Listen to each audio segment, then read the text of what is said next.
Hi, this is Jocelyn from the Learning Center, and today we are doing a success lesson on avoiding procrastination. Procrastination is the choice to do unimportant tasks while neglecting important tasks. Are you a student who procrastinates? Let's do an activity and find out. I want you to take out a sheet of paper and write a list of 7 things that you did yesterday. Don't stress about it too much, just whatever comes to mind. Might be that you walked the dog, you finished your statistics homework, folded the laundry. Go ahead and write your list of 7 things and unpause the video when you're ready. Do you have your list of 7 things? All right, we are going to work on sorting your 7 activities into different categories. So what I want you to do is draw a square like the one you see on the screen. Draw that on your sheet of paper and divide it into 4 sections. This is what we call the 4-quadrant activity. Now we are going to add labels. So up here at the top, I'm going to write a U for urgent and NU for not urgent. All right, with me so far? And then on the left, I'm going to write an I for important and an NI for not important. Yours will probably look more beautiful than mine, but this is the main idea.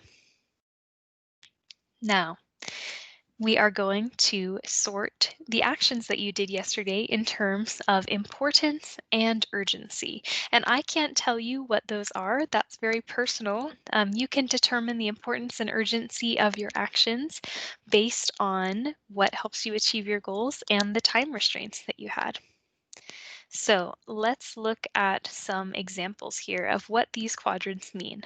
Quadrant 1 are activities that are both urgent and important, like things like emergencies or crises. Quadrant 2 are things that are not urgent but still very important, things like planning for the future, things you're doing to improve yourself. Quadrant 3 are things that are not important yet urgent. These are often interruptions. And quadrant 4 are things that are not important and not urgent, such as time wasters. So let's look at some examples here. Quadrant 1, urgent and important, staying up all night cramming for a test the next morning.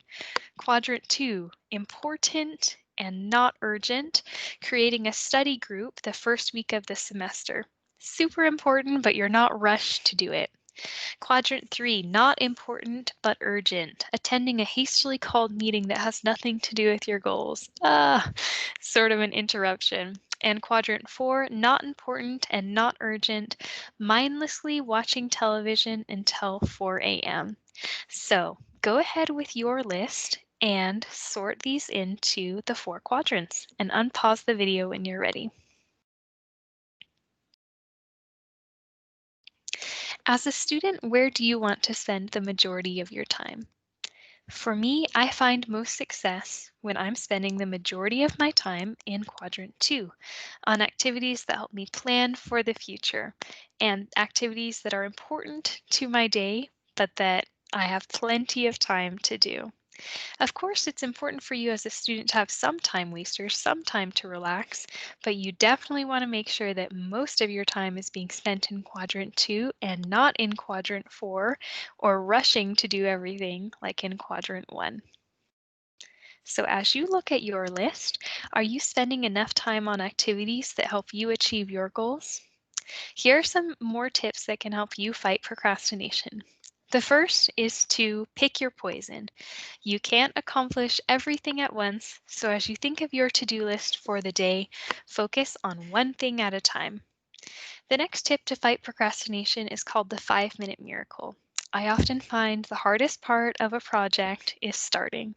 You can set a timer for 5 minutes and tell yourself, I'm just going to do this activity or do this homework assignment for 5 minutes. That's all. And if after 5 minutes you still don't have motivation, well, at least you put 5 minutes in. But more often than not, you'll find that after the first 5 minutes, you've gained some motivation, you've gained some traction to keep going. The next two, kill it with kindness and let it go. It's important to remember that sometimes you make mistakes, you procrastinate, you mess up. Don't be burdened by these things from the past. Just move on, dedicate yourself to better time management skills, and let go of the things you can't control. The next tip is to find an accountability partner. Have a friend or classmate that you can share your goals with and share your progress along the way. Another person can really help keep you accountable and fight procrastination. The next is to create a reward. If you really don't want to write your psychology paper, think about what you could do to reward yourself once you've written your thesis statement or written the first page. Perhaps you watch your favorite show or you get a bowl of ice cream. Have a reward that will motivate you to achieve those small steps along the way. The last tip I really like, find a procrastination power song. If you find yourself slipping into that funk of wanting to procrastinate, put on a song that's upbeat and that motivates you. I also encourage students to use technology to their advantage. Oftentimes, our phones or social media can be our biggest distractions, but our technology can also be a really helpful tool for us to fight procrastination. For example, you can set reminders on your phone for when it's time to study or reminders of chores you have to do. You can also set timers, such as that 5 minutes of power to start on your activity, or also setting timers to take study breaks, which can help keep you focused and avoid procrastination. On your phone, you can customize Do Not Disturb features so that while you're studying, you aren't distracted by different notifications that are coming in. And lastly, remember who's in charge. Um, you are in charge of your technology. Your technology is not in charge of you. Developing self-discipline to avoid procrastination takes commitment, focus, and persistence, but you can do it. So what can you do starting now to avoid procrastination this semester?